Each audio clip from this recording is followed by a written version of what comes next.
विश्व शांति ध्रुवम ध्रुवा, इसका मन में ध्यास लेते हुए जिन्होंने MIT विश्वविद्यालय की स्थापना की, उसी शिक्षण रूपी बीज का आज विशाल वृक्ष हम सभी देख रहे हैं। ये सब जिनकी संकल्पना से उभरा है, उनकी मेहनत, उनके तप का फल है। वो MIT शिक्षण समूह के संस्थापक, अध्यक्ष, ज्ञान योगी, कर्म योगी, विश्वधर्मी प्रोफेसर डॉक्टर विश्वनाथ दा कराट सर, उनकी ही ध्येय भूमि ध्यास भूमि में आप सभी का स्वागत है। अधिकतर आपने सुना होगा कि डॉक्टर संजय उपाध्याय सर भाग के शुरू होने से पूर्व ओम का उच्चारण करते हैं। तो वह आपने कभी सोचा है कि वह ओम का उच्चारण सर्वप्रथम क्यों करते हैं? तो जो व्यक्ति सर्वप्रथम ओम का उच्चारण करेगा, वह अपने आसपास सकारात्मक ऊर्जा का विकास उत्पन्न करेगा, और जो भी ओम का उच्चारण सर्वप्रथम करता है, वह परमात्मा से सीधा जुड़ने लगता है।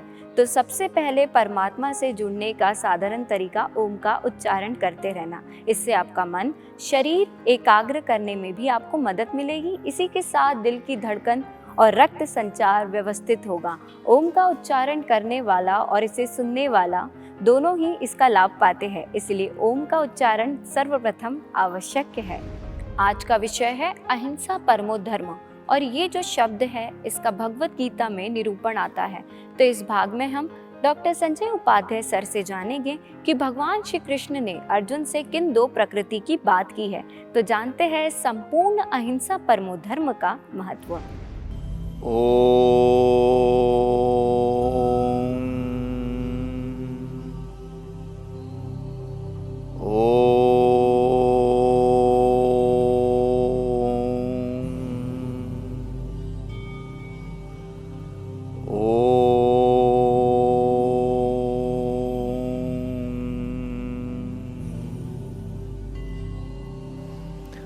सभी दर्शकों का हार्दिक स्वागत।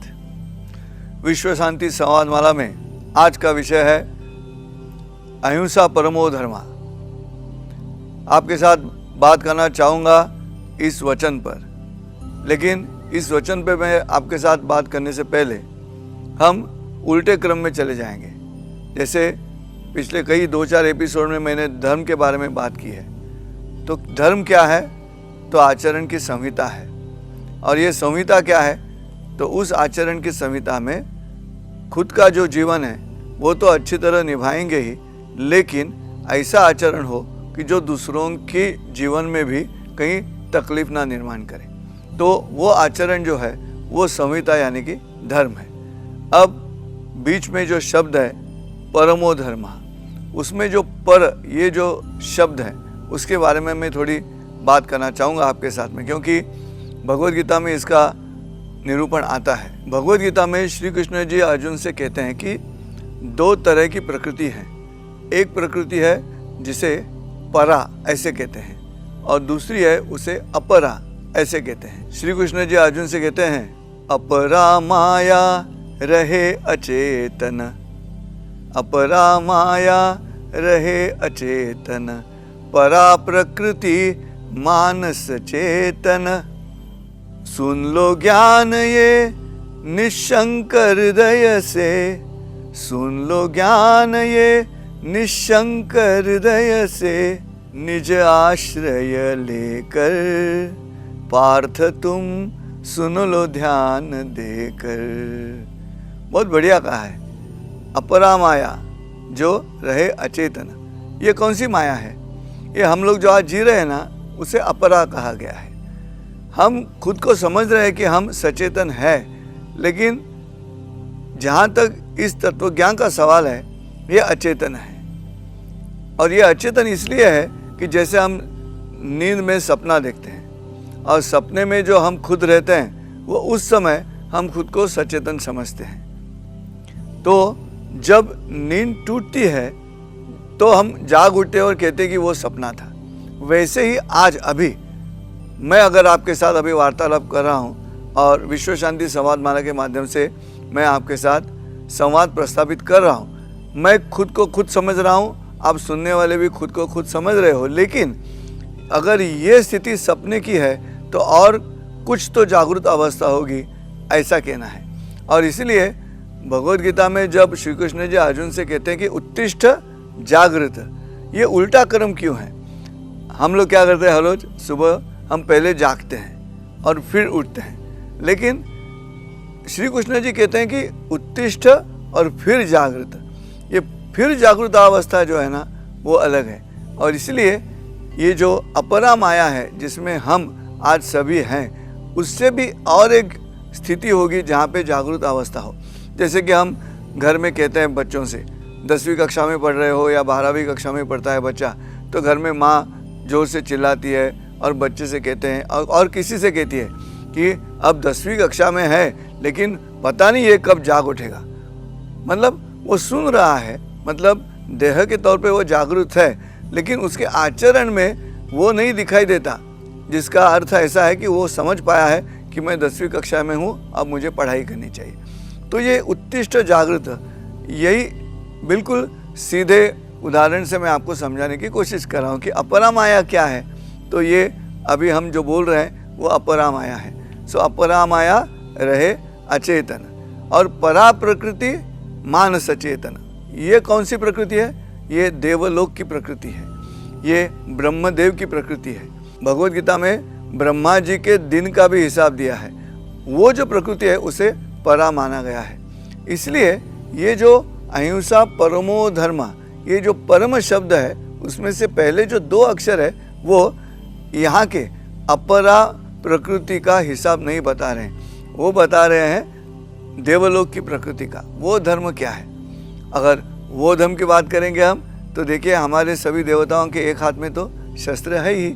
मतलब शस्त्र किसके लिए है? शस्त्र प्रतिकार करने के लिए है। शस्त्र जो गलत बर्ताव करते हैं, जो गलत आक्रमण करते हैं, उनके लिए शस्त्र का उपयोग होना चाहिए। और इसलिए ये जो परम धर्म कहा गया है वो परम धर्म इसलिए है, मुझे तो ऐसा लगता है इस वचन की जो मूलभूत व्याख्या है वो व्याख्या इस तरह से होगी कि बिना वजह कोई आक्रमण करे तो उसे प्रतिकार करना ये अहिंसा है। बिना वजह आक्रमण करना हिंसा है, लेकिन अगर वैसा आक्रमण हो तो उसे प्रतिकार करना ये अहिंसा ही है। देखिए मैं अभी प्रवचन करता हूँ, तो जब मैं मार्केट चला गया मेरे पत्नी के साथ, उस मार्केट में जो नींबू बेचने वाले थे वो ऐसे हाथ में टोकरी लेकर उसमें नींबू रख के बेचते थे, लेकिन कभी कभी उनमें से कोई जो दुर्जन थे वो औरतों की छेड़ निकालते थे। इस हाथ से वो औरतों को धक्का मारते थे और हमने सुना था लेकिन कभी अनुभव नहीं किया था। तो मैं और मेरी पत्नी जैसे मार्केट में गए तो मेरे आंखों के सामने वो जो नींबू बेचने वाला था उसने छेड़ निकाली। अगर कोई ऑब्जेक्शन लेता है तो कहते हैं कि भीड़ है, गलती से हो गया करके, लेकिन करते थे जानबूझकर। जब मुझे मालूम हुआ कि इसने जानबूझकर छेड़ निकाली है तो मैंने उसको पीटा। वहाँ पे मैंने उसको मारा, फिर उसके दोस्त लोग आ गए नींबू बेचने वाले और उन्होंने मुझे पीटा। और जब मालूम हुआ कि संजय जी को किसी ने पीटा है तो मेरे दोस्त आके उनको पीट कर चले गए। अब ये हंगामा तो हुआ, लेकिन पढ़े लिखे कोऑपरेटिव सोसाइटी में जहाँ मैं रहता हूँ वहाँ पे क्या चर्चा हुई मालूम है? वहाँ पे चर्चा हुई संजय जी प्रवचनकार है, उन्हें अच्छा दिखता है क्या ये इस तरह से बर्ताव करना? किसको अच्छा दिखता है? संजय जी को अच्छा दिखता है क्या इस तरह से बर्ताव करना? क्यों? मैं प्रवचनकार हूँ। किसने कहा है कि प्रवचनकार है इसलिए गलत काम हो रहा है आंखों के सामने उसे प्रतिकार नहीं करना है? अध्यात्म का ये गलत अर्थ है, अध्यात्म का ये अर्थ नहीं है। कई शब्द ऐसे हैं जिनके गलत अर्थ हमने आंखों के सामने देखे कि वो वैसे ही माने जाते हैं। मुझे लगता है ये अहिंसा शब्द है, इसी तरह से देखा गया है। देखिए फिर एक बार मैं कहना चाहता हूँ कि बिना वजह आक्रमण करना वहाँ पे हिंसा है, लेकिन अगर ऐसा आक्रमण हुआ तो उसे अच्छी तरह दुगनी ताकत से प्रतिकार करना ये अहिंसा ही रहेगी, क्योंकि वो निसर्ग धर्म है। देखिए आप कोशिश करके देखिएगा, अगर किसी बिल्ली के पीछे आप जाओ और बिल्ली घूम रही है, अगर घर के बाहर है आंगन में तो कहीं से वो भाग के चली जाएगी, फिर आपको लगेगा आपसे डरकर बिल्ली भाग गई। लेकिन उसी बिल्ली को किसी कमरे में बंद कीजिएगा और आप भी कमरे में जाइएगा और बिल्ली के पीछे लगो, थोड़े दम तक बिल्ली यहाँ वहाँ घूमती रहेगी डर के मारे, लेकिन एक क्षण ऐसा आएगा वो इस तरह से आपकी तरफ देखेगी, ऐसा करने के बाद वो आपको इशारा करेगी बस हो गया, इसके आगे नहीं। जब निसर्ग धर्म में चला जाएगा आक्रमण का परिणाम, तब व्याख्या बदलेगी। सद्गुण जरूर है, अहिंसा ये सद्गुण है, लेकिन किसी भी आचरण का अतिरेक जो है वो विकृति कही गई है, उसे सद्गुण विकृति कहते हैं। इसलिए आपने जंगल में अगर हाथी है तो हाथी घूमता रहता है, और कई बार ऐसे होता है जैसे हाथी की झुंड आती है या हाथी आता है तो जो लोमड़ी रहती है वो जोर जोर से चिल्लाती है या कुछ तो तकलीफ देने की कोशिश करते हैं हाथी को, तो हाथी ध्यान नहीं देता उसकी तरफ, क्योंकि हाथी का इतना बड़ा होना और दूसरा उसका वेजिटेरियन होना, ये सबसे महत्वपूर्ण बात है दिमाग शांत रखने के लिए। इसलिए हाथी शक्तिशाली है लेकिन शांत है, वो क्षमा कर देता है लोमड़ी को अगर यहाँ से वहाँ से आकर लोमड़ी उसके साथ में गड़बड़ करती है तो।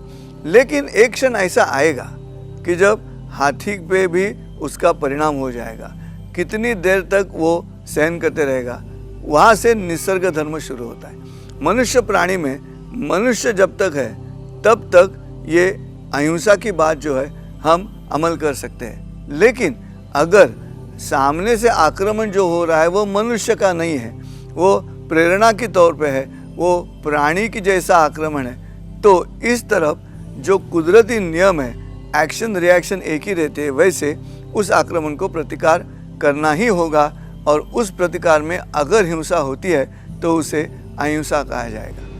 बड़े ही सुंदर शब्दों में डॉक्टर संजय उपाध्याय सर ने हमें अहिंसा परमो धर्म का महत्व समझाया है। मैं आशा करती हूँ अहिंसा परमो धर्म के भाग के उदाहरणों द्वारा दी गई सीख आप अपने जीवन में अवश्य अमल करेंगे। तो ऐसे ही मिलेंगे विश्व शांति संवाद माला के अगले भाग में, तब तक के लिए नमस्कार।